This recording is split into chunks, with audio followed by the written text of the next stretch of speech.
Hello friends, मैं फिर से आपका स्वागत करता हूं अपने चैनल पर। तो फ्रेंड्स, जैसा कि हमने एक ब्लॉग में डिस्कस कर लिया था क्रॉस एग्जामिनेशन क्या होता है, तो आज के इस ब्लॉग में हम डिस्कस करेंगे कि legal provision regarding cross examination क्या है। तो क्रॉस एग्जामिनेशन ही नहीं बल्कि एग्जामिनेशन भी और क्रॉस एग्जामिनेशन भी और री एग्जामिनेशन भी, ये सारी चीज़ें हम डिस्कस करेंगे। क्या क्या इनसे रिलेटेड प्रोविज़न हैं भारतीय साक्ष्य अधिनियम में और भारतीय नागरिक सुरक्षा संहिता में, इनसे रिलेटेड जो भी प्रोविज़न हैं वो सारे हम इस एक ब्लॉग में डिस्कस करेंगे डिटेल से। तो सबसे पहले शुरुआत करते हैं हम भारतीय साक्ष्य अधिनियम 2023 से, जो था पहले इंडियन एविडेंस एक्ट। तो फ्रेंड्स, सबसे पहले आता है सेक्शन 140, सेक्शन 140 भारतीय साक्ष्य अधिनियम का, जो है चैप्टर 10 में। यानी जो चैप्टर 10 है भारतीय साक्ष्य अधिनियम का, वो है ऑफ एग्जामिनेशन ऑफ विटनेसेस। उसमें विटनेसेस का जो एग्जामिनेशन है, एग्जामिनेशन इन चीफ है, क्रॉस एग्जामिनेशन है, री एग्जामिनेशन है, वो सारी चीज़ें जो है इसमें डिस्कस की हुई है। इसमें बताया हुआ है कि कैसे आपने क्रॉस करना है, कैसे एग्जामिनेशन चीफ होना है, जो प्रोसीजर है उसमें सारा बताया हुआ है। लेकिन कुछ प्रोविज़न ऐसे भी हैं कि कब आप किस गवाह को कॉल कर सकते हैं, आपकी एविडेंस क्लोज हो गई है तो आप कैसे कॉल कर सकते हैं, वो थोड़े बहुत एक्स्ट्रा प्रोविज़न हैं जो भारतीय नागरिक सुरक्षा संहिता में है। तो वो हम उनको भी इसी ब्लॉग में डिस्कस करेंगे।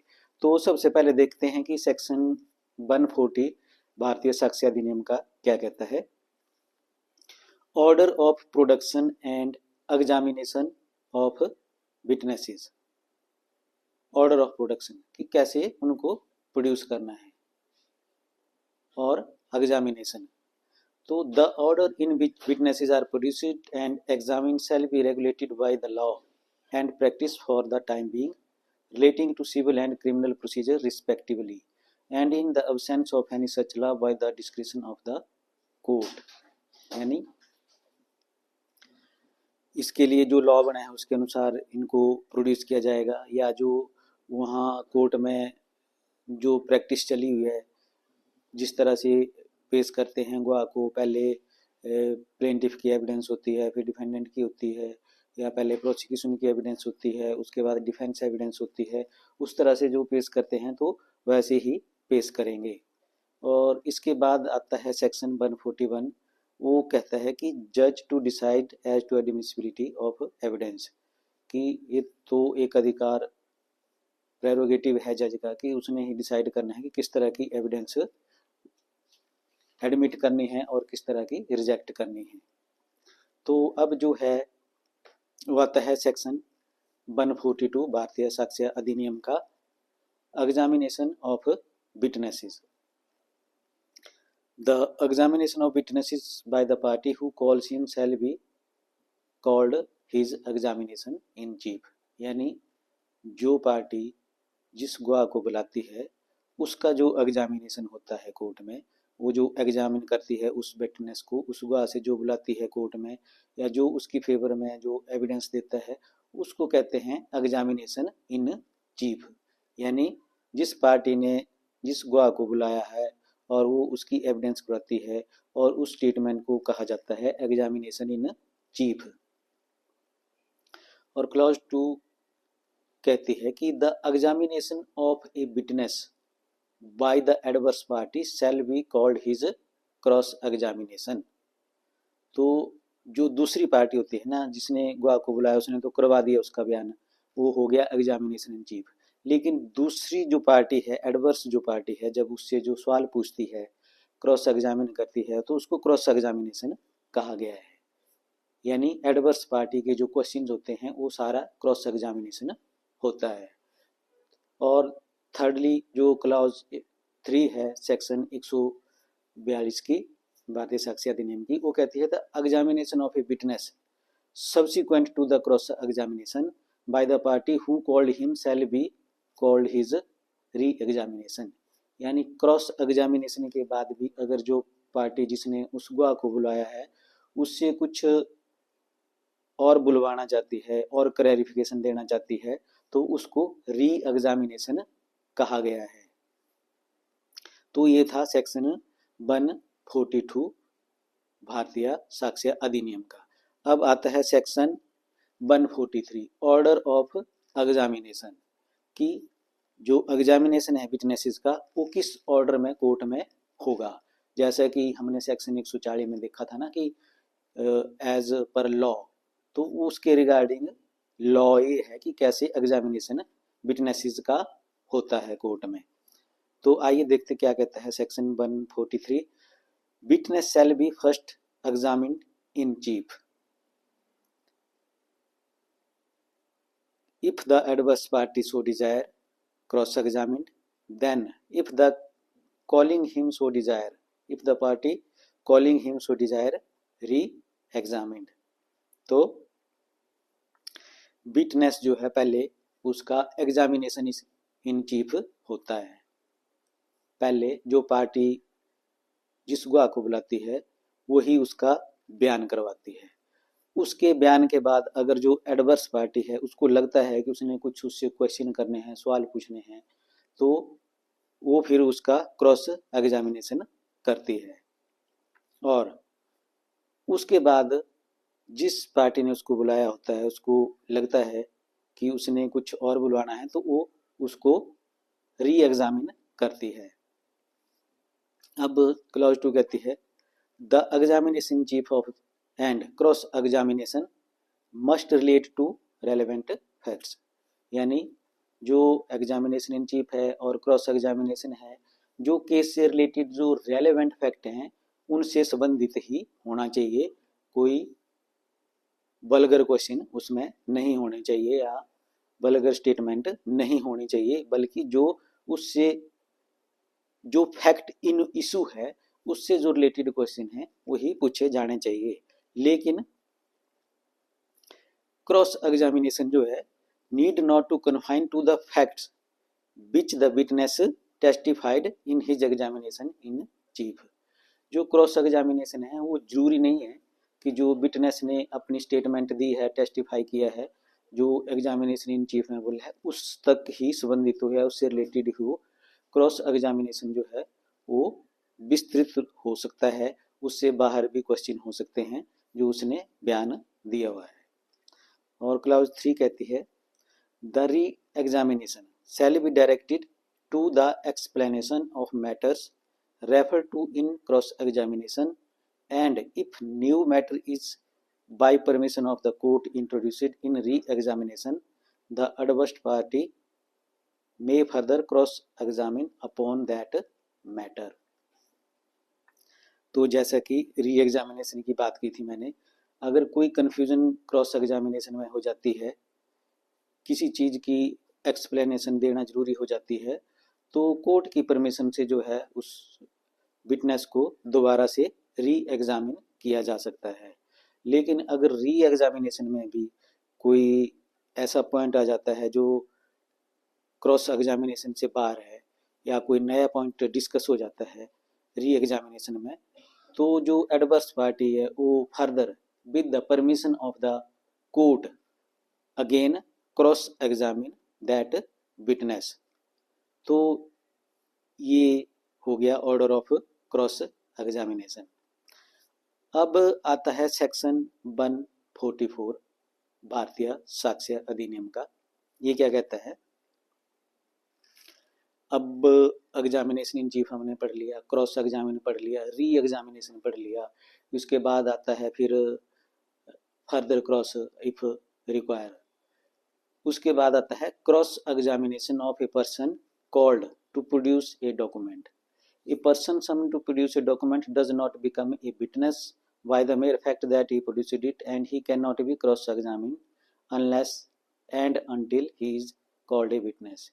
यानी जब किसी सरकारी ऑफिस से या कहीं से कोई डॉक्यूमेंट प्रोड्यूस करने के लिए कोर्ट के ऑर्डर के तहत किसी को बुलाया होता है, तो जो डॉक्यूमेंट प्रोड्यूस करता है उसको उस डॉक्यूमेंट के बारे में कोई नॉलेज नहीं होता है, क्योंकि वो एज ए विटनेस अपीयर नहीं हो रहा है कोर्ट में, वो सिर्फ डॉक्यूमेंट ही पेश कर रहा होता है कोर्ट में, तो उसको क्रॉस एग्जामिनेशन नहीं किया जा सकता। जिसके बाद आता है अब सेक्शन 146।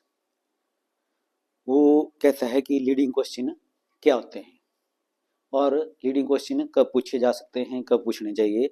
इसके लिए सेक्शन 146 भारतीय साक्ष्य अधिनियम का क्या कहता है ये देखते हैं। Any question suggesting the answer which the person putting it wishes or expect to receive is called a leading question। यानी ऐसा क्वेश्चन जो आप पूछ रहे हैं उसका आपको पता है कि इसका आंसर ये ही आना चाहिए, उसको लीडिंग क्वेश्चन कहते हैं। यानी जो आप चाहते हैं कि ये विटनेस बोले वैसा सवाल उससे पूछना, उसको लीडिंग क्वेश्चन कहा गया है। क्वेश्चन का जो आंसर पहले से सुजेस्ट करना, जो क्वेश्चन है उसका आंसर पहले से सुजेस्ट करना अपने क्वेश्चन में ही, और एक्सपेक्ट करना उससे कि ये ऐसा ही जवाब देगा, उसको लीडिंग क्वेश्चन कहा गया है भारतीय साक्ष्य अधिनियम में। तो जो लीडिंग क्वेश्चन है, अब आगे क्या कहता है सेक्शन 146 कि जो लीडिंग क्वेश्चन है ना वो कब पूछे जा सकते हैं। Leading question must not be if objected to by the adverse party be asked in an examination in chief or in a re-examination except with the permission of the court। तो जो लीडिंग क्वेश्चन है जब examination in chief होता है, वो आपको मैंने पहले बता दिया है कि एग्जामिनेशन इन चीफ क्या होता है। जिस पार्टी ने गवाह को बुलाया है वही पार्टी अगर गवाह का बयान करवा रही है, विटनेस का स्टेटमेंट करवा रही है, तो उससे जो है वो पार्टी लीडिंग क्वेश्चन नहीं पूछ सकती। और क्रॉस एग्जामिनेशन के बाद जब री एग्जामिनेशन की अगर परमिशन कोर्ट देती है और वही पार्टी उस विटनेस को री एग्जामिन कर रही है, तो उसमें भी लीडिंग क्वेश्चन नहीं पूछे जा सकते अगर दूसरी पार्टी जो है वो ऑब्जेक्ट करती है। पर सच क्वेश्चन पूछे जा सकते हैं कब? With the permission of the court या when the witness turned hostile. वो शायद आगे आएगा तो उसमें हॉस्टाइल के बारे में आगे डिस्कस कर लेंगे। लेकिन जब गवाह जो पार्टी जिसने उसको बुलाया है उसके खिलाफ बोलने लगे तो उसको हॉस्टाइल विटनेस करार दिया जाता है। और with the permission of the court जो पार्टी जिसने उस गवाह को बुलाया है वो क्रॉस एग्जामिन उसको कर सकती है और लीडिंग क्वेश्चन उससे पूछ सकती है। और आगे क्या बोलता है ये, the court shall permit leading question as to matter which are introductory और अनडिस्प्यूटेड और which have in its opinion been already sufficiently proved. तो क्या क्या सिचुएशन बताई है जिनमें जो पार्टी जिसने अपने विटनेस को बुलाया उसको लीडिंग क्वेश्चन पूछ सकती है। तो वो है पहली कि जो केस के फैक्ट्स हैं उनकी इंट्रोडक्शन के लिए, यानी इंट्रोडक्टरी पार्ट जो उस स्टेटमेंट का होता है उसमें लीडिंग क्वेश्चन पूछे जा सकते हैं। और दूसरे कब पूछे जा सकते हैं? जब दूसरी पार्टी कोई डिस्प्यूट नहीं करती है, अनडिस्प्यूटेड है, जो फैक्ट्स इन इशू जो अनडिस्प्यूटेड है उसके लिए भी लीडिंग क्वेश्चन पूछे जा सकते हैं। और उसके बाद जो फैक्ट्स पहले से ही प्रूव हो गए होते हैं उनके लिए भी लीडिंग क्वेश्चन पूछे जा सकते हैं। तो तीन सिचुएशन हैं जब लीडिंग क्वेश्चन पूछे जा सकते हैं। एक तो जो फैक्ट्स इन इशू है उसकी इंट्रोडक्शन के लिए लीडिंग क्वेश्चन पूछा जा सकता है। दूसरा जो फैक्ट इन इशू अनडिस्प्यूटेड है उसके रिगार्डिंग भी लीडिंग क्वेश्चन पूछे जा सकते हैं by the party who called the witness. और lastly if the fact in issue has already been proved sufficiently then leading question with regard to that fact can be asked by the party who called the witness। और lastly और fourth clause है section 146 भारतीय साक्ष्य अधिनियम की। वो कहती है कि लीडिंग क्वेश्चन में भी आस्क्ड इन क्रॉस एग्जामिनेशन, यानी क्रॉस एग्जामिनेशन में आप लीडिंग क्वेश्चन जैसे मर्जी पूछ सकते हैं, कोई प्रॉब्लम नहीं है उसमें। लीडिंग क्वेश्चन क्रॉस एग्जामिनेशन में ही पूछे जाते हैं जनरली। तो ये हो गया लीडिंग क्वेश्चन से रिलेटेड। अब आता है इसके बाद section 148 cross examination as to previous statement in writing. जो प्रीवियस स्टेटमेंट होती है उसके रिगार्डिंग भी क्वेश्चन पूछे जा सकते हैं। कब? क्रॉस एग्जामिनेशन में। उसके रिगार्डिंग आप कोई भी क्वेश्चन पूछ सकते हैं।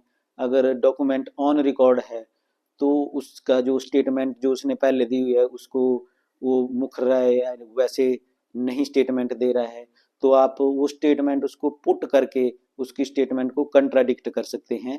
ये कहता है सेक्शन 148। तो एक बार मैं पढ़ के भी आपको बता देता हूँ। A witness may be cross examined as to previous statements made by him in writing और reduced into writing and relevant to matter in question without such writing being shown to him or being proved. But if it is intended to contradict him by the writing, his attention must before the writing can be proved be called to those parts of it which are to be used for the purpose of contradicting him. यानी उस जो document है उसके regarding उससे question पूछे जा सकते हैं without showing that document in the court. कोई भी क्वेश्चन उससे रिलेटेड उससे पूछा जा सकता है, लेकिन अगर उसको कंट्राडिक्ट करना है उसकी जो राइटिंग है तो उसके लिए जो डॉक्यूमेंट है उसको दिखाना पड़ेगा कि ये जो स्टेटमेंट है ये ऐसी नहीं तूने पहले दी थी, अब तू ये स्टेटमेंट दे रहा है। तो उसको कंट्राडिक्ट करने के लिए डॉक्यूमेंट का जो उसकी स्टेटमेंट का जो पार्ट है डॉक्यूमेंट में उसको शो करना पड़ता है। अब इसके बाद आता है सेक्शन 149। ये अब क्रॉस एग्जामिनेशन से रिलेटेड ही चले हैं सेक्शन। तो सेक्शन 149 भारतीय साक्ष्य अधिनियम का क्या कहता है? When a witness is cross-examined, he may, in addition to the question herein before referred, to be asked any question which tend, यानी क्रॉस एग्जामिनेशन में आप जो अदर हमने क्वेश्चन डिस्कस कर लिए उसके अलावा भी क्वेश्चन पूछ सकते हैं। कौन से? वो अब डिस्कस करते हैं इसमें। क्वेश्चन टू टेस्ट हिज विरासिटी, तो उसका जो करेक्टर है, सत्यापन है, कितना सच बोल रहा है, झूठ बोल रहा है, उसको टेस्ट करने के रिगार्डिंग भी आप उससे क्रॉस एग्जामिनेशन में क्वेश्चन पूछ सकते हैं कि विटनेस कहाँ से आया, कैसे आया, क्यों बोल रहा है, ये सारी चीजें आप उससे पूछ सकते हैं। जनरली तो क्रॉस एग्जामिनेशन में कहाँ से आया, क्या हुआ, ये पूछ सकते हैं आप। क्यों हुआ ये नहीं पूछ सकते, क्योंकि ये एक्सप्लेनेशन होती है। तो एक्सप्लेनेशन में जो आप कॉन्ट्राडिक्शन लाने चाहते हैं वो क्लियर हो सकती है, तो इसलिए क्यों का शब्द क्रॉस एग्जामिनेशन में कम ही प्रयोग करना चाहिए। और जो दूसरा है to discover who he is and what is his position in life, कि वो क्या है, काम क्या करता है, लाइफ में उसकी क्या पोजीशन है, कोई प्रधान है, मेंबर है, या कोई गवर्नमेंट एम्प्लॉय है, किस तरह की उसकी पोजीशन लाइफ में है, या एग्रीकल्चरिस्ट है, फार्मर है, क्या है, ये सारे क्वेश्चन आप उससे क्रॉस एग्जामिनेशन में पूछ सकते हैं। और इसके बाद जो क्लॉज वो कहती है टू शेक हिज क्रेडिट, जो ये बोलने आ रहा है उसको झूठ साबित करने के लिए, बाय इंजरिंग हिज करेक्टर, उसके करेक्टर के रिगार्डिंग भी आप क्वेश्चन पूछ सकते हैं। Although the answer to such question might tend directly और इनडायरेक्टली टू क्रिमिनेट हिम, चाहे वो क्वेश्चन जो है उसको अगेंस्ट ही हो, लेकिन आप उसके क्वेश्चन पूछ सकते हैं। और माइट एक्सपोज और टेंड डायरेक्टली और indirectly to expose him to a penalty और फॉरफीचर, चाहे उससे कुछ ऐसा जवाब आना है जिसकी उसको सजा भी हो सकती है या जुर्माना भी पड़ सकता है, लेकिन ऐसे क्वेश्चन आप उससे क्रॉस एग्जामिनेशन में पूछ सकते हैं। Provided that in A prosecution for an offence under section 64, 65, 66, 7, 8, section 69, section 70 और 71 ऑफ द भारतीय न्याय संहिता 2003 और फॉर अटेम्प्ट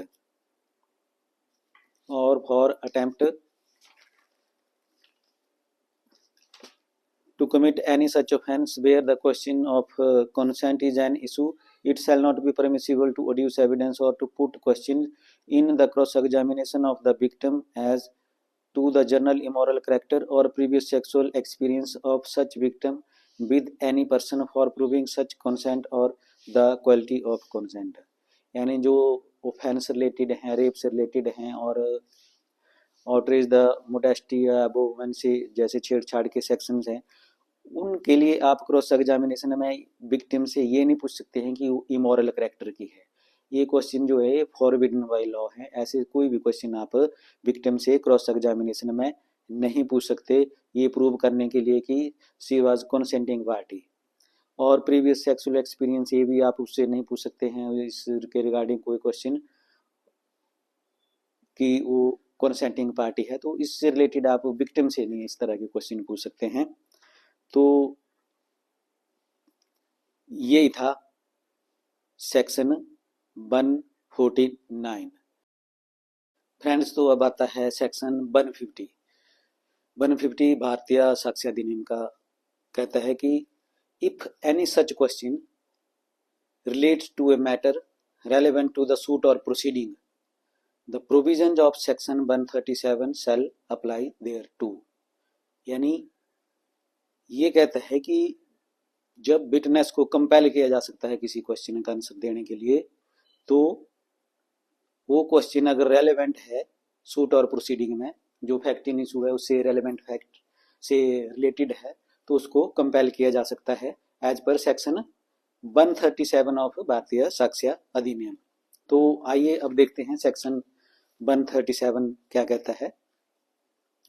तो जो सेक्शन 137 है वो कहता है कि witness not excused from answering on ground that answer will criminate, कि विटनेस को इसलिए एक्सक्यूज नहीं किया जा सकता क्वेश्चन का आंसर देने के लिए कि उसको क्रिमिनेट करता है।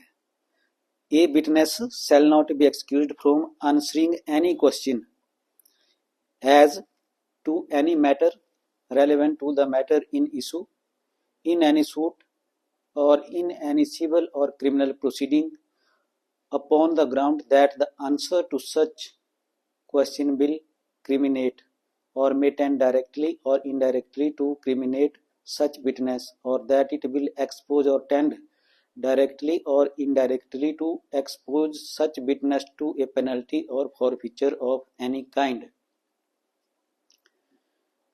तो ये सेक्शन कहता है कि जो रेलेवेंट फैक्ट है, जो फैक्ट इन इशू से रिलेटेड मैटर है, उनका कोई भी क्वेश्चन, चाहे सिविल प्रोसीडिंग है चाहे क्रिमिनल प्रोसीडिंग है, वो जो विटनेस है उसको माफ नहीं या उसको छोड़ा नहीं जा सकता कि इस क्वेश्चन का आंसर ना दे, सिर्फ इसलिए कि वो जो है वो इसको क्रिमिनेट करते हैं या एक्सपोज करते हैं, जिससे उसको पेनल्टी हो सकती है या उसकी प्रॉपर्टी फॉरफिट हो सकती है।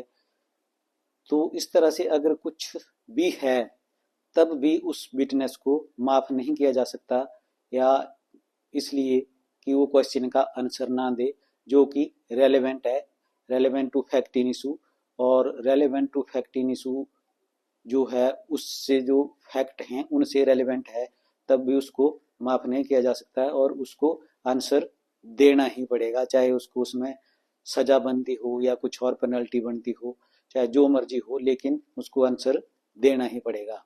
लेकिन इसमें भी एक प्रोवाइजो है, वो क्या कहती है, provided that no such answer which a witness shall be compelled to give shall subject to him to any arrest or prosecution or be proved against him in any criminal proceeding except a prosecution for giving false evidence by such answer।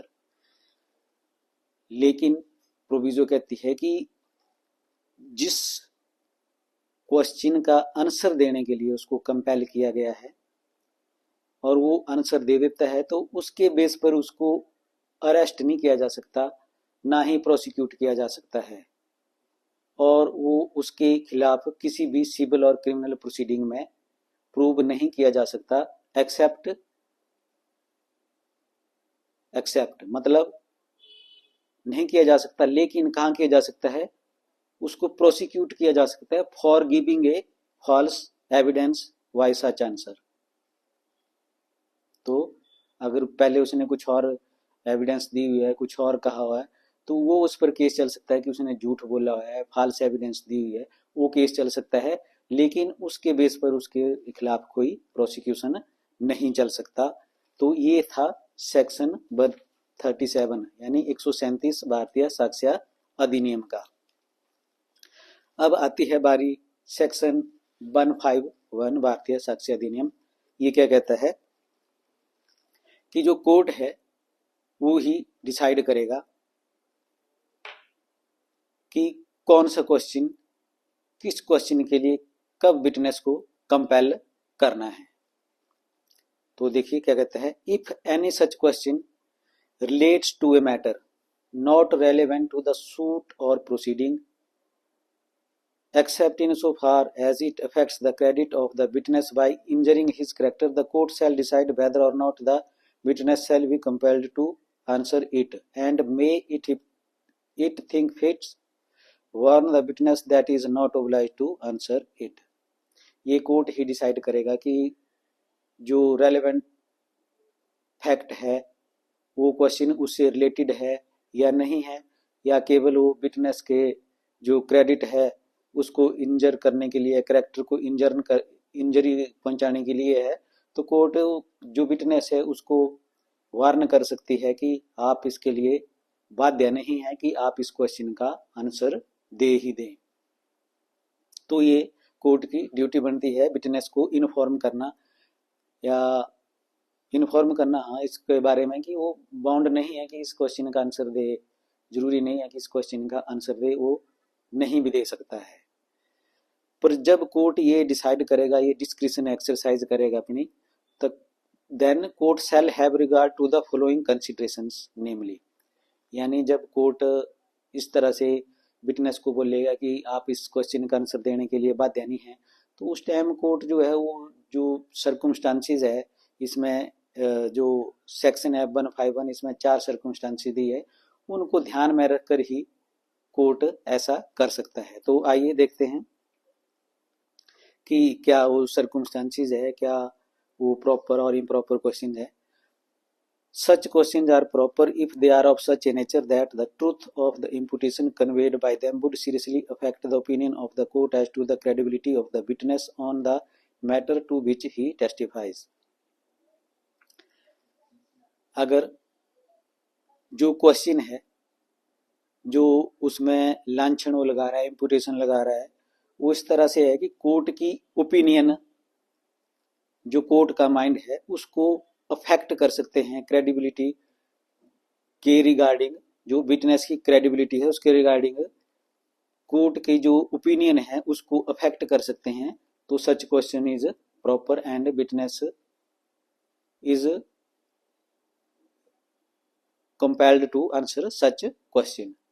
तो ऐसे question के answer देने के लिए witness को compel किया जा सकता है, जिस क्वेश्चन के आंसर से कोर्ट की ओपिनियन जो है उस गवाह के खिलाफ बदल सकती है। तो ऐसे क्वेश्चन का आंसर देने के लिए विटनेस को कंपेल किया जा सकता है। और दूसरा है such questions are improper if the imputation which they convey relates to matter so remote in time or of such a character that the truth of the imputation would not affect or would affect in a slight degree the opinion of the court as to the credibility of the witness on the matter to which he testifies। अगर जो imputation है वो इस तरह से है कि वो due to lapse of time, बहुत टाइम हो चुका है उनको, उसका कोई खास महत्व नहीं है उसके करैक्टर पर, जो करैक्टर है उसका, और वो कोर्ट की कोई खास ओपिनियन उससे इफेक्ट नहीं होती है और विटनेस की क्रेडिबिलिटी बनी रहती है, मतलब कुछ खास फर्क नहीं क्रेडिबिलिटी को पड़ता है कोर्ट की ओपिनियन के कारण उसमें। तो ऐसे क्वेश्चन जो है वो इम्प्रॉपर क्वेश्चन है, उसके लिए जो है विटनेस को कंपेल नहीं किया जा सकता है कि वो उनका आंसर दे। तो ये दो सिचुएशन होगी, एक मैं प्रॉपर बता दिया, दूसरे में इम्प्रॉपर आ गया, अब तीसरी है सी। तो ये भी इसी के बारे में है। Such questions are improper if there is a great disproportion between the importance of the imputation made against the witness character and the importance of his evidence. और जो विटनेस के खिलाफ जो इम्पुटेशन है उसका और जो करेक्टर है और जो इम्पोर्टेंस ऑफ उसकी एविडेंस की है और उसके करेक्टर में मतलब थोड़ा सा ही फर्क है, कोई ऐसा कुछ खास फर्क नहीं है, वो उसको खास प्रभावित नहीं कर सकती है। तो ऐसे क्वेश्चन भी इम्प्रॉपर हैं और उसका आंसर देने के लिए भी विटनेस को फोर्स नहीं किया जा सकता, कंपेल नहीं किया जा सकता। अब जो चौथी सिचुएशन है, the court may if it sees fit draw from the witness refusal to answer the inference that the answer if given would be unfavourable. और जो कोर्ट है वो कोर्ट की डिस्क्रिशनरी पावर है कि जो विटनेस रिफ्यूज कर रहा है तो दैट और इन्फ्रेंस जो है वो उसके अगेंस्ट जाएगा, अनफेवरेबल जाएगा केस के। तो ऐसे क्वेश्चन को भी आंसर देने के लिए उसको कंपेल नहीं किया जा सकता।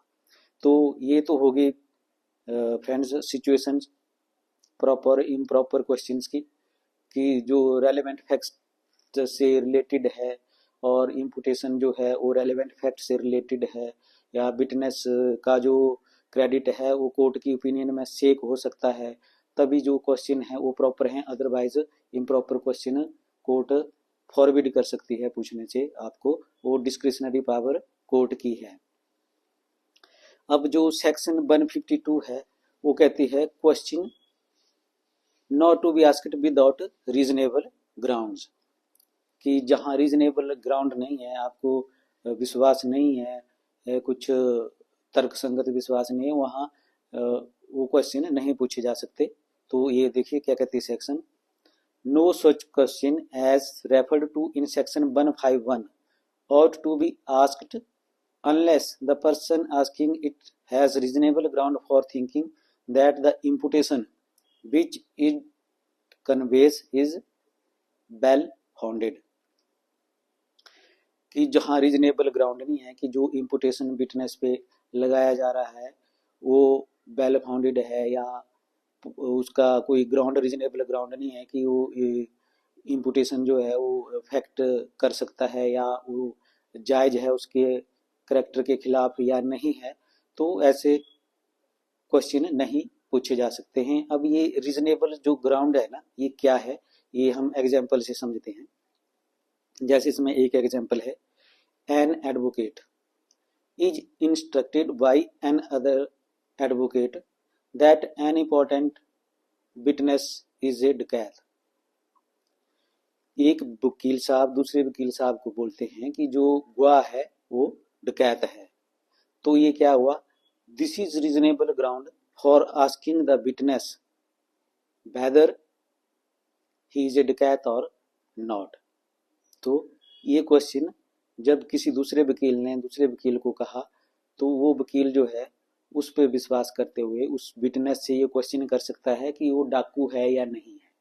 तो ये तो है रीजनेबल ग्राउंड। तो इस रीजनेबल ग्राउंड पे आप ऐसा क्वेश्चन मुझसे पूछ सकते हैं। अब अगला एग्जाम्पल है सी, क्योंकि सारे डिस्कस करने से जरूरी नहीं है, एक दो मैं आपसे डिस्कस कर लेता हूँ, उसे आप समझाएंगे। दूसरा है, a witness of whom nothing whatever is known is asked at random whether he is डकैत, there are here no reasonable grounds for the question। देखिए जब क्वेश्चन एडवोकेट कर रहा है, क्रॉस एग्जामिन कर रहा है उसको, तो वो रैंडमली ऐसा नहीं पूछ सकता है कि भाई गवाह तू डकैत है, नहीं पूछ सकता वो रैंडमली। वो अदर क्वेश्चन पूछ सकता है उसके बिजनेस से रिलेटेड, काम से रिलेटेड, उसकी पढ़ाई लिखाई से रिलेटेड, कहाँ से आया, क्या उसका अस्तित्व है, वो क्वेश्चन तो वो पूछ सकता है, पर डायरेक्ट ऐसे नहीं बोल सकता है कि तू डकैत है। तो इस तरह के क्वेश्चन जो है वो फॉरबिडन है बाय लॉ, अगर रीजनेबल ग्राउंड नहीं है, अगर अगर एडवोकेट को पता नहीं है कि वो डकैत है कि नहीं है, और उसके पास कोई ऐसा इन्फॉर्मेशन नहीं है, कोई रीजनेबल ग्राउंड नहीं है कि उसके बिना पे उससे क्वेश्चन पूछा जाए, तो वो ऐसा क्वेश्चन उससे नहीं पूछ सकता जहां उसको रीजनेबल ग्राउंड नहीं है विश्वास का कि जो विटनेस है वो डकैत है या नहीं है। अब आता है डी, जो इसमें एग्जाम्पल है, वो क्या कहता है, a witness of home nothing but ever is known being questioned as to his mode of life and means of living gives unsatisfactory answers. This may be reasonable ground for asking him if he is a decaf. अगर आप किसी गुआ से cross examine कर रहे हैं और उससे क्वेश्चन पूछ रहे हैं उसकी लाइफ के बारे में, उसकी इनकम के बारे में, लिविंग स्टैंडर्ड के बारे में, और उनके जो वो जवाब है ना वो अनसेटिस्फैक्ट्री देता है, मतलब जो जवाब नॉर्मली होने चाहिए नहीं देता है, कुछ अजीबोगरीब जवाब देता है, तो उस दशा में भी आप उसको पूछ सकते हैं, उसका क्रॉस एग्जामिन कर सकते हैं कि भाई आप डकैत हैं या नहीं हैं। जब जो गवाह है वो कुछ ओवर स्मार्ट बन रहा है, अपने को एक्सपर्ट बन रहा है, then such question is can be asked from the witness. तो इस सिचुएशन में आप उससे पूछ सकते हैं इस तरह के क्वेश्चन भी। और इसके बाद आता है सेक्शन 153 भारतीय साक्ष्य अधिनियम का। तो आइए देखते हैं सेक्शन 153 क्या कहता है। Procedure of court in case of question being asked without reasonable grounds. अभी आपके खिलाफ सेक्शन है, अगर आप क्वेश्चन बिना किसी रीजनेबल ग्राउंड के पूछते हैं, रीजनेबल ग्राउंड क्या होते हैं वो मैंने डिस्कस कर लिए आपके साथ अभी। अब देखते हैं क्या बोलता है। If the court is of opinion that any such question was asked without reasonable grounds it may, if it was asked by an advocate, report the circumstances of the case to the High Court or other authority to which such advocate is subject in the exercise of his profession। तो जब court को ये लगता है, जज साहब को ये लगता है कि जो आप क्वेश्चन क्रॉस एग्जामिनेशन में पूछ रहे हैं विटनेस से वो विदाउट एनी रीजनेबल ग्राउंड पूछ रहे हैं, तो जज पहले तो आपको फॉरबिड कर सकता है, रोक सकता है, लेकिन आप नहीं मानते हैं और उस क्वेश्चन का आंसर उसको विटनेस को कंपेल करते हैं, तो जज क्या कर सकता है आपके अगेंस्ट, जो मैटर है रिपोर्ट कर सकता है कंसर्न्ड हाई कोर्ट को, और बार काउंसिल ऑफ संबंधित जो बार काउंसिल है उसको रिपोर्ट कर सकता है कि जो एडवोकेट है, क्योंकि वहां से एडवोकेट को लाइसेंस होता है, लाइसेंसिंग अथॉरिटी होती है, जो बार काउंसिल है वही लाइसेंस देती है, तो जो एडवोकेट की कंप्लेंट है वो बार काउंसिल को ही होती है, तो वहां भी आपकी जो कंप्लेंट है जज साहब कर सकते हैं कि आप without reasonable ground such question you were asking from the witness. तो इस तरह की कंप्लेंट आपकी जज साहब कर सकते हैं। तो विदाउट रीजनेबल ग्राउंड जो है वो आप क्वेश्चन अवॉइड ही करिए, ना पूछिए तो ठीक है। बाकी आप समझ गए होंगे किन सिचुएशन में कैसे क्वेश्चन विटनेस से क्रॉस एग्जामिनेशन में आप पूछ सकते हैं। अब आता है सेक्शन 154 भारतीय साक्ष्य अधिनियम का। ये कहता है कि इनडिसेंट एंड स्कैंडलस क्वेश्चंस,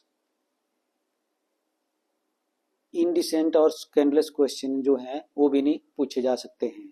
तो देखिए क्या कहता है। द कोर्ट में फॉरवर्ड एनी क्वेश्चन और inquiries which it regards as indecent or scandalous, although such question or inquiries may have some bearing on the questions before the court, unless they relate to fact in issue or matter necessary to be known in order to determine whether or not the facts in issue existed। तो scandalous question और indecent question जो है वो भी नहीं पूछे जा सकते हैं क्रॉस एग्जामिनेशन में, पर पूछे जा सकते हैं कहाँ, जहां वो रेलेवेंट हैं, किससे, फैक्ट इन इशू से रेलेवेंट हैं, और जो फैक्ट इन इशू से रिलेटेड है उससे भी संबंधित हैं या रिलेटेड हैं, तब उन क्वेश्चंस को पूछा जा सकता है। अदरवाइज जो कोर्ट है वो आपको फॉरवर्ड कर सकती है, रोक सकती है सच ऐसे क्वेश्चन पूछने। इसके बाद आता है सेक्शन 155। जैसा कि मैंने आपको पहले भी बताया है कि क्रॉस एग्जामिनेशन का एक रूल है। रूल क्या है? वो प्रैक्टिस है कि जब आपने कोई विटनेस को क्रॉस एग्जामिन करना है तो आप पहले उसका नेचर समझो, और किसी तरह के कर सकते हो तो उसको अवॉइड करो थोड़ा सा। कुछ ऐसे क्वेश्चन पूछ के जो कोर्ट को भी ना लगे कि इरेलीवेंट है, और जो विटनेस है थोड़ा सा अवॉइड हो जाए। तो अवॉइड होके वो जो आपके जो क्वेश्चन होंगे ना उनके उल्टे सीधे जवाब देना शुरू कर देगा, और उस चीज़ का आपको बहुत फायदा मिलेगा केस में। तो इससे रिलेटेड है सेक्शन हमारा 155। Question is intended to insult or annoy. The court shall forbid any question which appears to it to be intended to insult or annoy, or which, though proper in itself, appears to the court needlessly offensive in forum.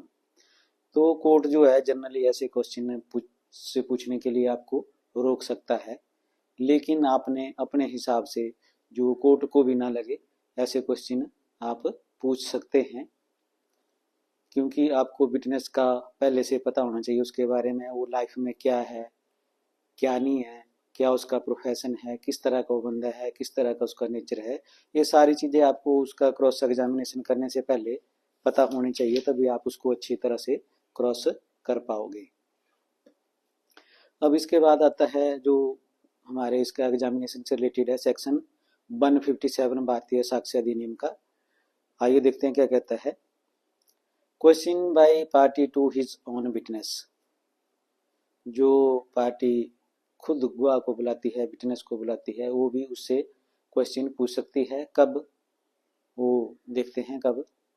The court may in its discretion permit the person who calls a witness to put any question to him which might be put in cross examination by the adverse party. तो court जो है वो अपनी description से permit कर सकता है उस आदमी को जिसने उसको गवाह बुलाया है, जैसे प्लेंटिफ है या प्रोसिक्यूशन है, उन्होंने अगर किसी गवाह को बुलाया है तो कोर्ट की डिस्क्रिप्शन है वो उसको परमिट कर सकता है कि उससे भी क्रॉस की तरह क्वेश्चन पूछ सकते हैं। एज जो क्रॉस एग्जामिनेशन में जो क्वेश्चन होते हैं उससे एग्जामिनेशन इन चीफ में भी पूछ सकते हैं। कब? जब वो जो विटनेस है हॉस्टाइल हो जाता है।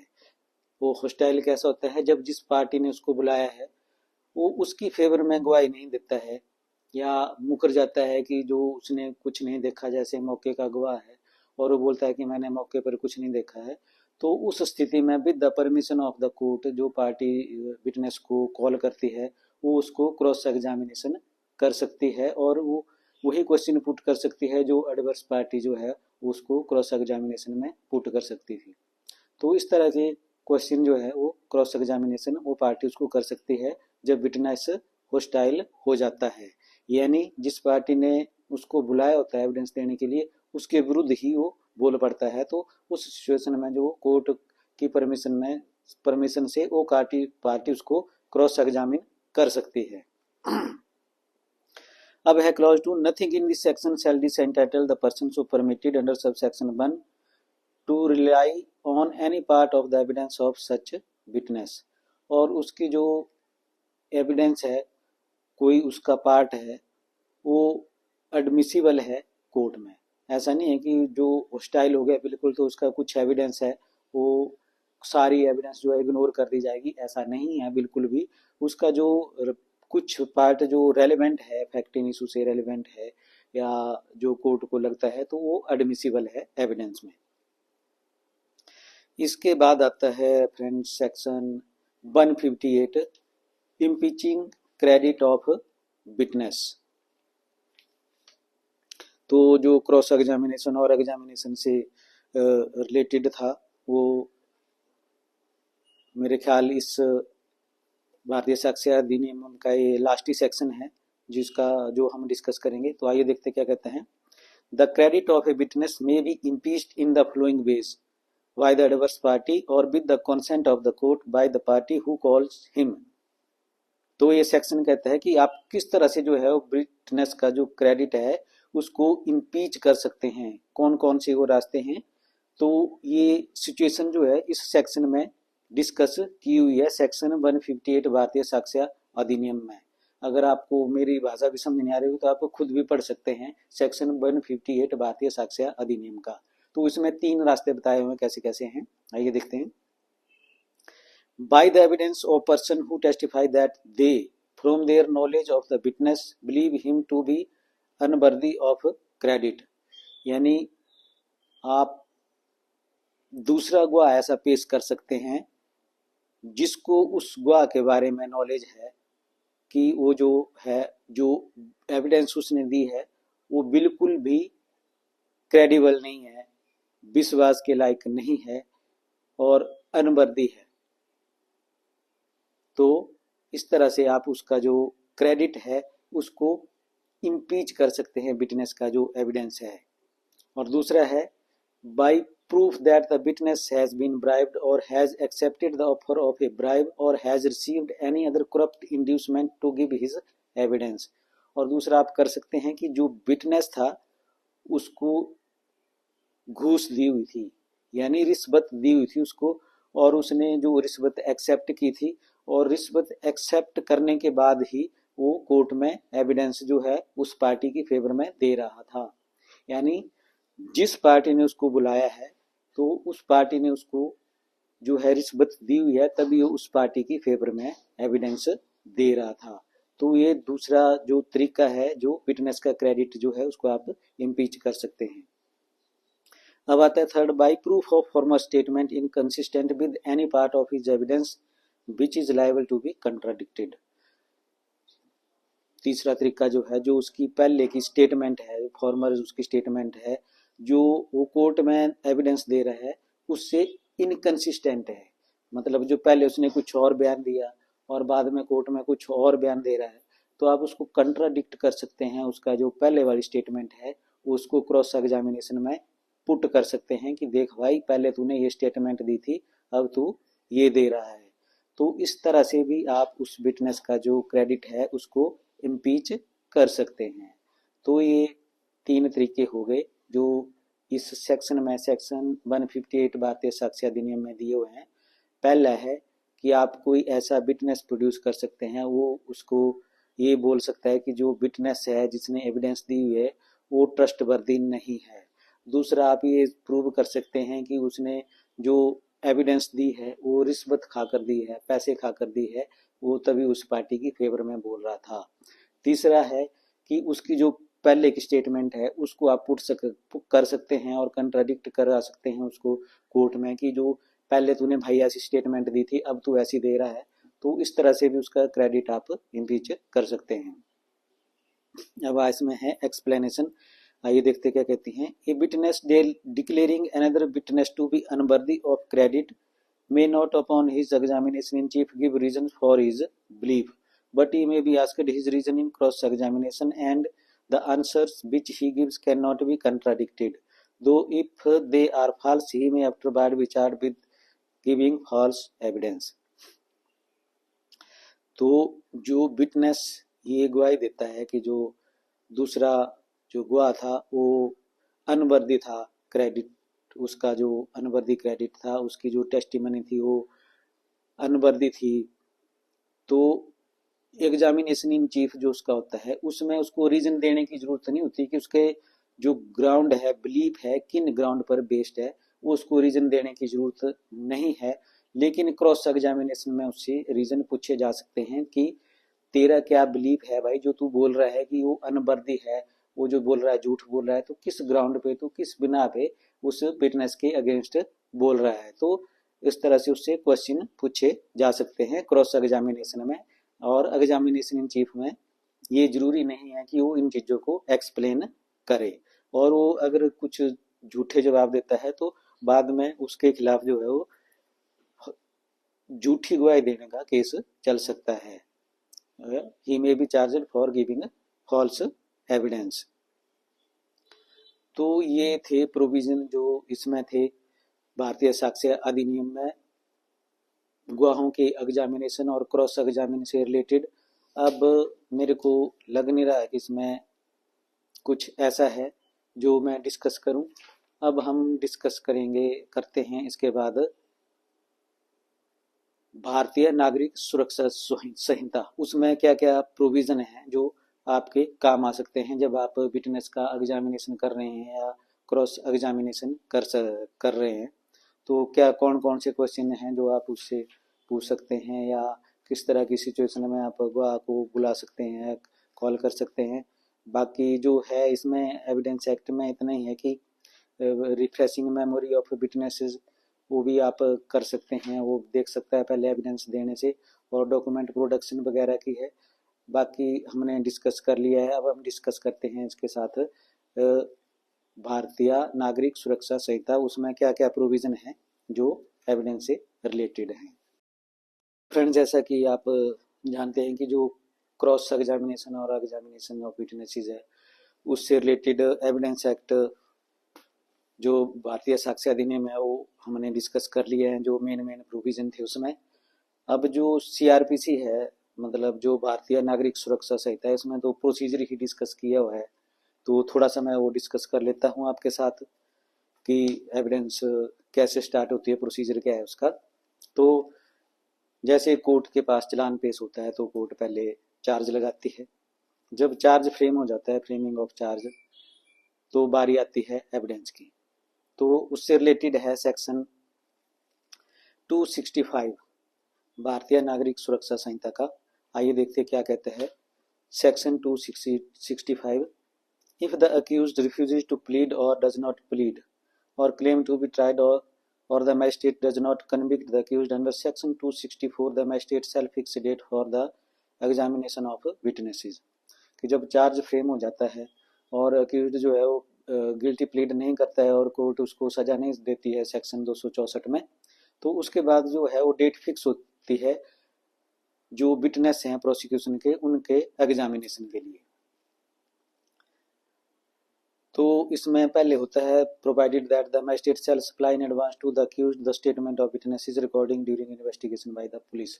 तो वो तो आपको चलान के साथ, जब चलान की कॉपी मिलती है तो उसके साथ ही मिल चुकी होती है। तो उसके बाद फिर उसके जो एविडेंस है वो स्टार्ट होती है सेक्शन 265 के अनुसार। तो प्रोसिक्यूशन एविडेंस फिर शुरू हो जाती है और कोर्ट उसमें डेट फिक्स करता है और उस डेट को एविडेंस कॉल होती है। तो एविडेंस कॉल होने के बाद पहले एग्जामिनेशन इन चीफ होएगा, फिर क्रॉस एग्जामिनेशन होएगा, अगर उसके जरूरत पड़ती है तो फिर री एग्जामिनेशन भी होता है। तो उसके बाद जब कुछ ऐसे विटनेस भी हैं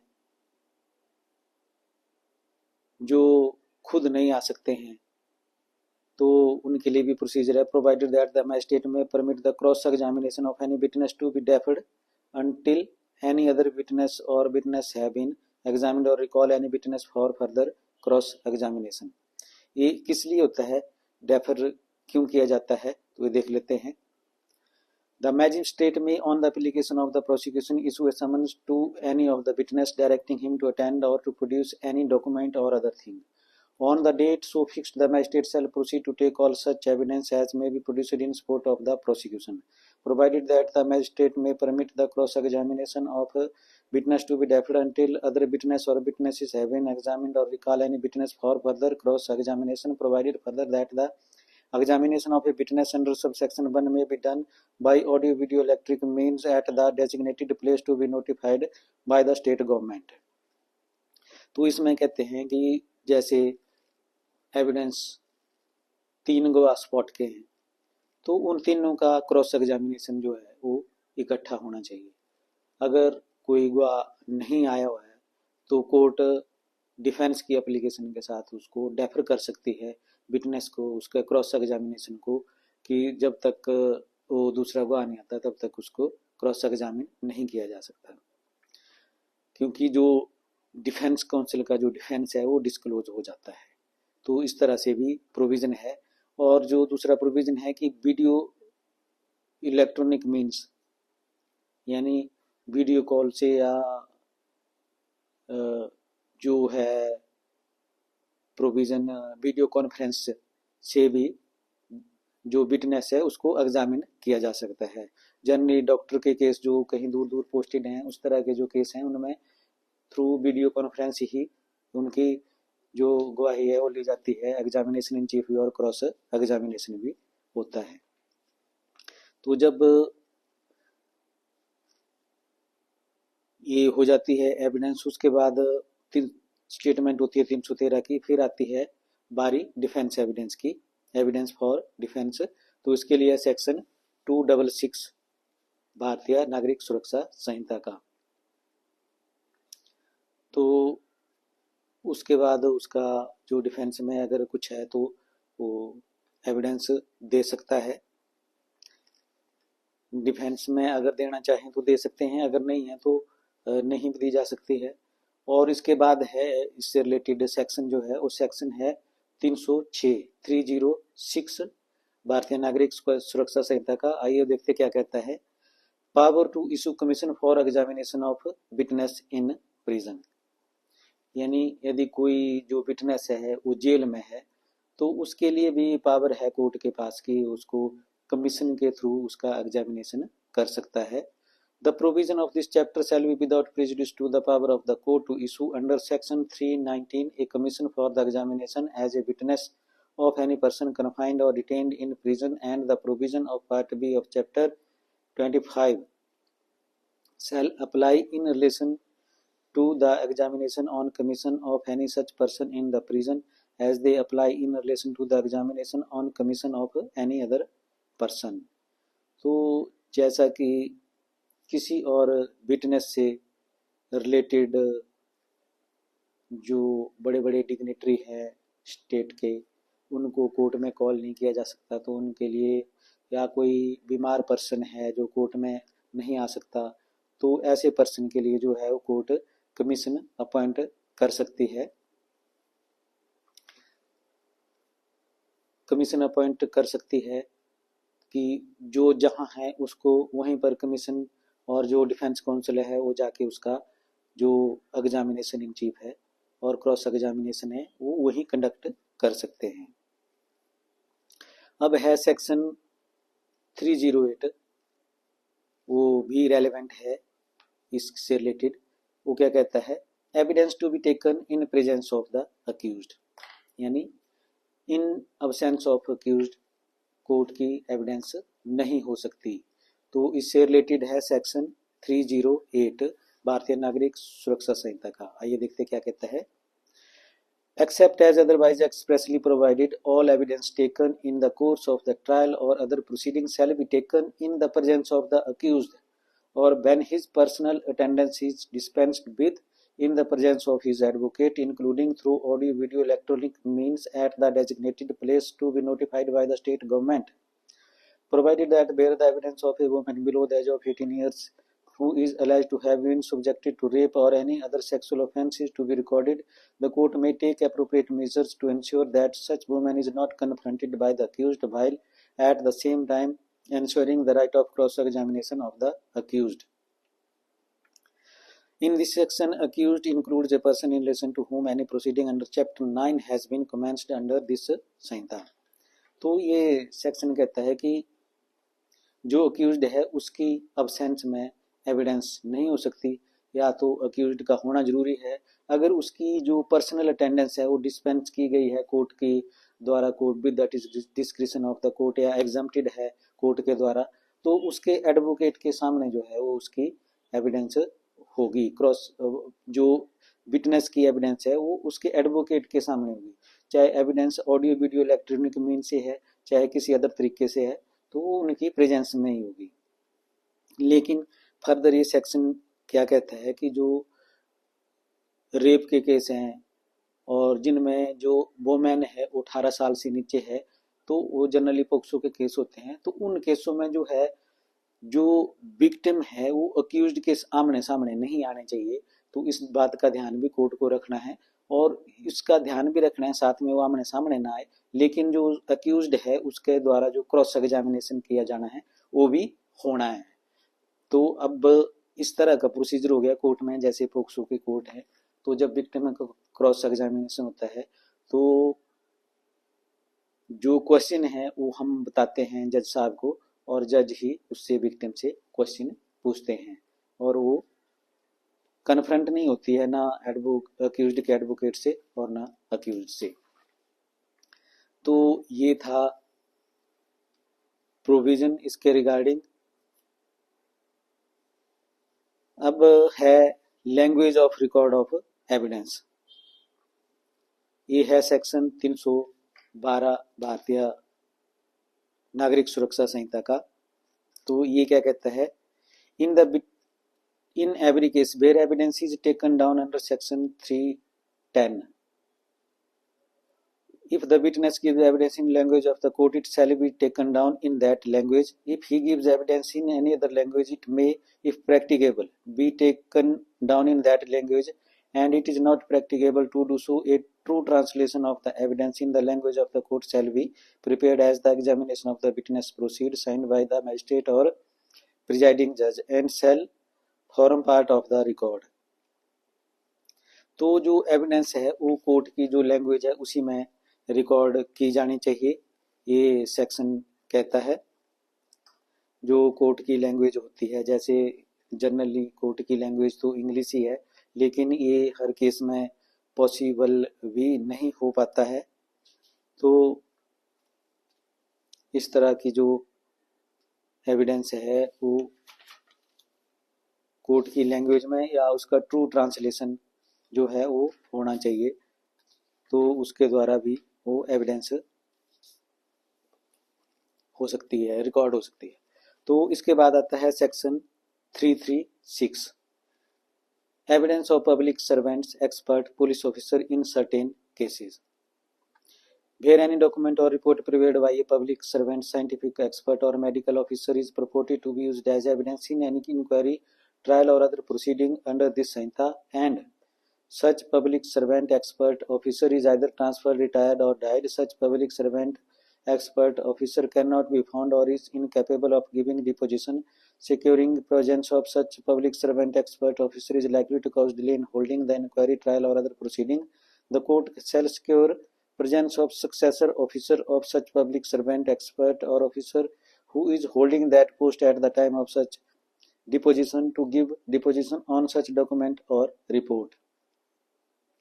Provided that no public servant, scientific expert, medical officer shall be called to appear before the court unless the report of such public servant, scientific expert or medical officer is disputed by any parties of the trial or other proceedings. Provided further that the disposition of such successor public servant, expert or officer may be allowed through audio video electronic means. तो ये section क्या कहता है कि जैसे expert की report है, RFSL से आती है, SFSL से आती है, तो वो अगर ऑफिसर एविडेंस नहीं दे सकते हैं या रिटायर्ड हो गए हैं, किसी कारणवश नहीं आते हैं, तो उनके जो सक्सेसर ऑफिसर हैं वो उसके रिगार्डिंग कोर्ट में एविडेंस दे सकते हैं। लेकिन प्रोवाइडेड क्या है कि जर्नली उनको कॉल नहीं किया जा सकता, क्योंकि उनकी रिपोर्ट ही सफिशिएंट है। अगर रिपोर्ट को जो है अदर पार्टी डिस्प्यूट करती है तभी उनको कॉल किया जाता है कोर्ट में, otherwise such officers are exempted from the court of giving such evidence. तो जनरली उनको कॉल नहीं किया जाता है। अगर दूसरी पार्टी ही ऑब्जेक्शन करती है तभी उनको कोर्ट में बुलाया जाता है। तो फ्रेंड्स, जैसा कि मैंने बता ही दिया है आपको, अब हमने डिस्कस कर लिया है सारा कुछ जो था एग्जामिनेशन और क्रॉस एग्जामिनेशन से रिलेटेड। तो इसके बाद अलावा भी कुछ प्रोविज़न ऐसे हैं जो मैंने आपके साथ डिस्कस नहीं किए। जैसे आप किसी विटनेस को दोबारा कॉल करना चाहते हैं तो आप उसकी एप्लीकेशन भी दे सकते हैं कोर्ट में, वो भारतीय नागरिक सुरक्षा संहिता में प्रोविज़न है उस तरह के। तो ठीक है फ्रेंड्स, अब मुझे लगता है कि आप अच्छी तरह से समझ गए होंगे कि एग्जामिनेशन, क्रॉस एग्जामिनेशन क्या है। अब हम इसमें डिस्कस करेंगे पर्टिकुलर सब्जेक्ट के पर्टिकुलर पर्सन को आप कैसे क्रॉस करेंगे। जो मेरी तरफ से क्वेश्चन बन सकते हैं वो क्वेश्चन मैं आपको बताऊंगा और डिस्कस करूंगा अगले जो ब्लॉग हमारा क्रॉस एग्जामिनेशन से रिलेटेड होगा। तो ठीक है फ्रेंड, मिलते हैं नेक्स्ट ब्लॉग में। टिल देन बने रहिए मेरे साथ। अगर मेरे वीडियो पसंद आ रहे हैं आपको तो ज़्यादा से ज़्यादा शेयर कीजिए और मेरे चैनल को सब्सक्राइब भी कीजिए। ठीक है फ्रेंड्स, मिलते हैं नेक्स्ट ब्लॉग में। Till then good luck.